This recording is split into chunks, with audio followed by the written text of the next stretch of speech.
अस्सलाम वालेकुम अज़ीज़ तलबा व तालिबात। एक बार फिर हम हाज़िर हैं आपकी खिदमत में आज का नया सबक लेकर। अज़ीज़ तलबा व तालिबात, हमारी आज की क्लास जमात जो है वो छठी, सातवीं, आठवीं ये तीनों क्लासें हैं मिडल सेक्शन। चूँकि हम ग्रामर पढ़ रहे हैं तो इसलिए हम कंबाइन कर रहे हैं। अज़ीज़ तलबा व तालिबात, हमारा सब्जेक्ट उर्दू और मौजू जो है वो है उर्दू ग्रामर, और ज़ैली मौजू जो है वो है मुहावरात, उनके माने और जुमलों में उनका इस्तेमाल। रोज़मर्रा ज़िंदगी में है जो हमारे मुहावरात हैं वही हम कर रहे हैं। अज़ीज़ तलबा व तालिबात, ऑलरेडी हम इसका पहला हिस्सा कर चुके हैं, आज हम इसका दूसरा हिस्सा करने जा रहे हैं। अज़ीज़ तलबा व तालिबात, पहला मुहावरा है आज का, कलेजा मुँह को आना बहुत दुख होना। माना है इसका बहुत दुख होना, और जुमला जो है 9वीं जमात के इम्तिहान में बेटे के फेल होने पर माँ का कलेजा मुँह को आया। सर पर हाथ रख के रोना बहुत पछताना। अकरम ने इम्तिहान के लिए मेहनत नहीं की और अब फेल होने पर सर पर हाथ रख कर पछता रहा है। तारे तोड़ कर लाना, मुश्किल से मुश्किल काम करना। बाप ने बेटे से कहा कि मैं तुम्हें सिर्फ पढ़ाई में मेहनत से काम लेने के लिए कह रहा हूँ, तारे तोड़ कर लाने के लिए नहीं कह रहा हूँ। आँख भर आना, दुख होना। एक नौजवान की कब्र देखकर मेरी आँख भर आई। आँखों के आगे अंधेरा छाना, गहरे दुख की वजह से कुछ सुझाई न देना। अपने करीबी रिश्तेदार की गाड़ी के हादसे की खबर सुनकर उसकी आंखों के आगे अंधेरा छा गया। 1.5 ईंट की मस्जिद बनाना मतलब सबसे अलग रहना। 1.5 ईंट की मस्जिद बनाकर बैठे रहना भी अच्छी बात नहीं, उसकी आदत है कि वो बेपर की उड़ाता है।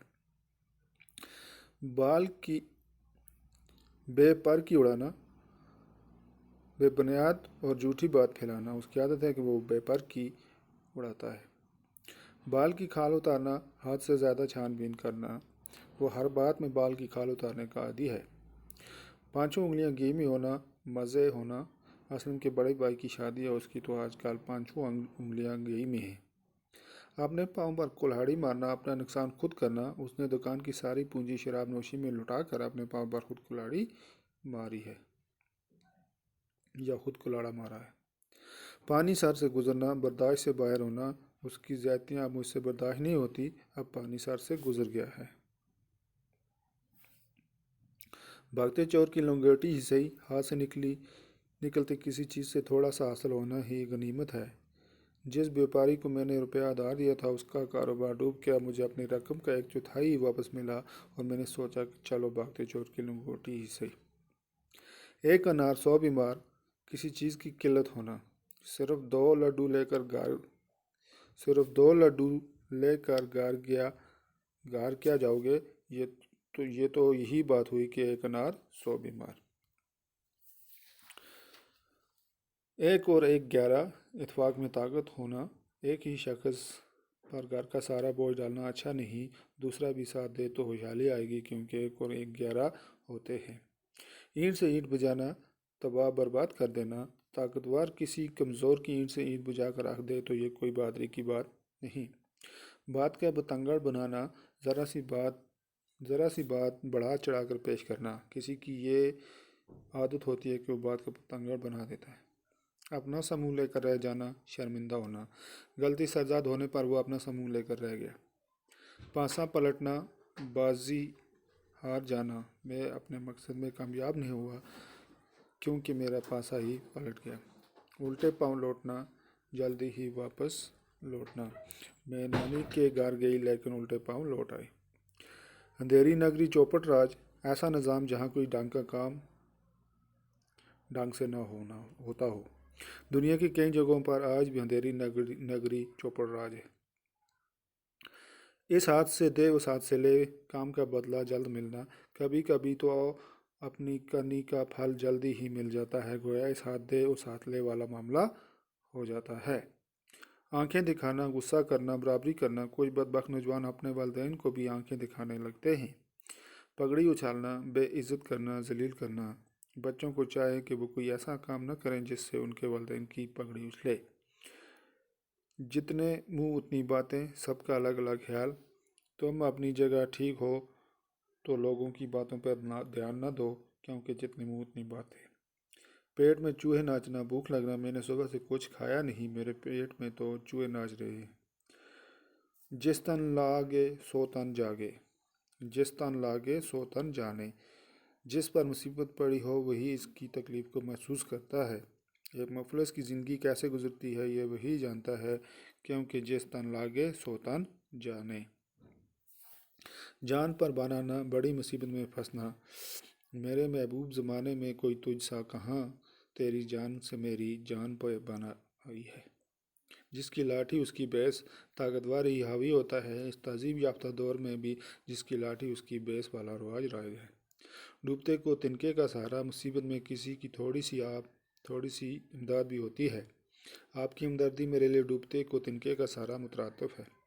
پھولے نہ سمانا، نہایت خوش ہونا، امتحان میں پاس ہونے پر وہ خوشی سے پھولے نہیں سما رہا تھا۔ پاؤں دھو کر پینا، بہت خدمت کرنا، ہمیں اپنے والدین کے پاؤں دھو دھو کر پینے چاہیے۔ ہاک ڈالنا، رفع دفع کرنا، جھگڑے والی باتوں کو طول نہ دو، ان پر ہاک ڈالو۔ خون سفید ہونا، ہمدردی نہ ہونا، آج کل لوگوں کا خون سفید ہوتا جا رہا ہے۔ دانے دانے کو محتاج، بہت ہی غریب میرا پڑوسی دانے دانے کو محتاج ہے۔ راستہ دیکھنا، انتظار کرنا، میں پردیس گئے اپنے بیٹے کا راستہ دیکھتا رہتا ہوں۔ سارا گھر سر پہ اٹھانا، بہت شور مچانا، عادل کی ماں نے سارا گھر سر پر اٹھا رکھا ہے۔ طوفان برپا کرنا، شور و غل مچانا، جھگڑا کرنا، اتوار کو بچوں نے گھر میں طوفان برپا کر رکھا ہے۔ پاش پاش ہونا، ٹکڑے ٹکڑے ہونا، بکھر جانا، کشتی چٹان سے ٹکرا کر پاش پاش ہوگی۔ باغ باغبان ہونا، بہت خوش ہونا، باپ مدت کے بعد اپنے بیٹے سے مل کر باغ باغ ہو گیا۔ دل بھر آنا، غمگین ہونا، دکھی ہونا، اپنے بچپن کو یاد کر کے میرا دل بھر آیا۔ منہ لگنا، محبت کرنا، تکرار کرنا، بدتمیز لوگوں کے منہ نہیں لگنا چاہیے۔ باآور ہونا، پھل لانا، پھلنا، کبھی کبھی کوششیں باآور نہیں ہوتی۔ جی بہلانا، دل بہلانا، انسان کے پاس جی بہلانے کا کوئی نہ کوئی ذریعہ ہوتا ہے۔ ای خانہ ہمہ، یہ گھر بالکل سورج کی طرح روشن ہے۔ ای خانہ ہم، یہ گھر بالکل سورج کی طرح روشن ہے۔ میرے گھر میں مشرق کی جانب بڑی بڑی کھڑکیاں لگی ہیں۔ آفتاب است اور دھوپ کمروں کے اندر تک آتی ہے، گویا کہہ سکتے ہیں کہ ای خانہ ہمہ آفتاب است۔ ای خانہ ہمہ آفتاب است، یہ پورا ہی ہے۔ ای خانہ ہمہ آفتاب است، یہ گھر بالکل سورج کی طرح روشن ہے۔ تو اس کا جملہ ہے، میرے گھر میں مشرق کی جانب بڑی بڑی کھڑکیاں لگی ہیں اور دھوپ کمروں کے اندر تک آتی ہے، گویا کہہ سکتے ہیں کہ ای خانہ ہمہ آفتاب است۔ تو عزیز طلباء طالبات، یہ تھا ٹاپک روزمرہ زندگی میں استعمال ہونے والے محاورات، ان کے معنی اور جملوں میں ان کا استعمال۔ امید ہے آپ کو اچھے سے سمجھ آئی ہوگی۔ آج کے لیے اتنا کافی ہے، شکریہ، والسلام۔